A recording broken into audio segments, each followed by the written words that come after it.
মা, ও মা, আমার না স্কুল ব্যাগটা খুব পুরনো হয়ে গেছে। আমাকে একটি নতুন ব্যাগ কিনে দিবে? বাবা তো বিদেশে থেকে চাকরি করে টাকা দিয়ে পাঠিয়েছে, ওখান থেকে আমাকে টাকা দিয়ে স্কুল ব্যাগ কিনে দাও না। কি কি বললি তুই? তোর যত বড় মুখ নয় তত বড় কথা বললি। তোকে আমি কোনো স্কুল ব্যাগ কিনে দিতে পারবো না। তোর বাবা টাকা পাঠিয়েছে বলে কি তোর পিছনে সব টাকা খরচ করব? আমার মেয়ের ভবিষ্যৎ আছে না, তার জন্য আমি টাকা জমাবো। তোর পিছে আমি 1 টাকাও খরচ করতে পারবো না। তোকে খেতে দিচ্ছি, এটাই বেশি। যত সব। কি রে, এখানে দাঁড়িয়ে আছিস কেন? ঘরের কাজ কাম সব করেছিস ঠিকঠাক মতো? কাজ ঠিকঠাক মতো না করলে জানিসই তো আমি কি করতে পারি। কালকের মায়ের কথা অবশ্যই মনে আছে। যা, সব কাজ সুন্দর করে করে ফেল। 19-20 হলে তোর খবর খারাপ আছে। চলে যা এখান থেকে।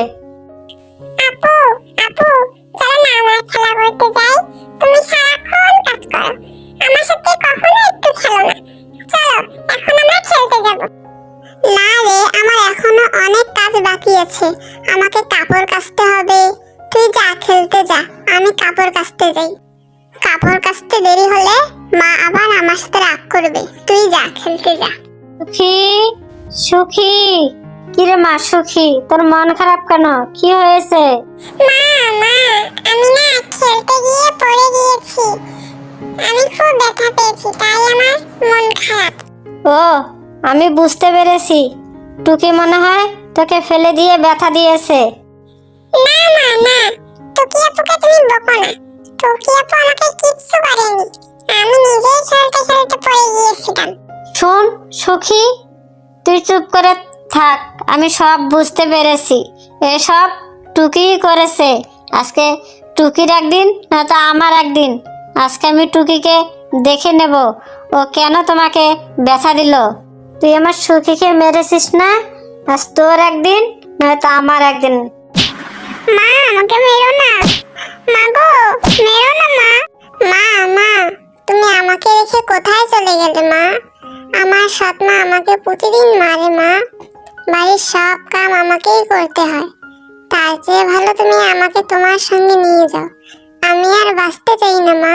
টুকি যেখানে কাঁদছিল ঠিক ওই পথ দিয়ে মোড়লের মেয়ে যাচ্ছিল। কি ব্যাপার টুকি, তোমার মন খারাপ কেন? তুমি কাঁদছো কেন এভাবে? কি হয়েছে তোমার? আমাকে কি খুলে বলবে? টুকি সব কথা খুলে বলল মোড়লের মেয়ের কাছে।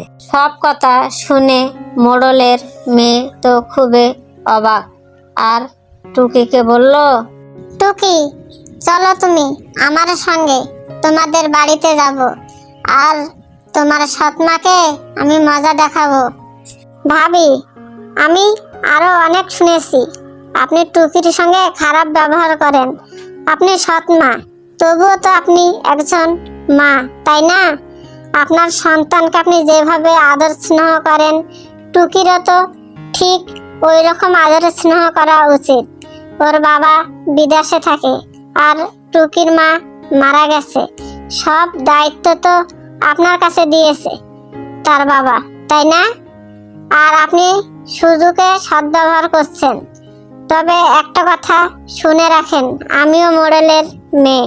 টুকি নদীর পাড়ে বাগানে তার মার জন্য কান্না করেছিল, তা শুনে আমারও তো অনেক দুঃখ পাচ্ছে। আর আপনি দুঃখ পাচ্ছেন না? আজকে সাফ সাফ বলে দিলাম, টুকির সঙ্গে খারাপ ব্যবহার করলে আমার বাবাকে বলে আপনাকে কঠিন শাস্তি দেওয়াবো। এমনও হতে পারে আপনাকে গ্রাম ছাড়া করব। তারপরে দেখি আপনি কি করেন। দেখো বোন, আমার ভুল আমি বুঝতে পেরেছি। আমি আর টুকির সঙ্গে খারাপ ব্যবহার করব না, কখনো টুকিকে মারব না।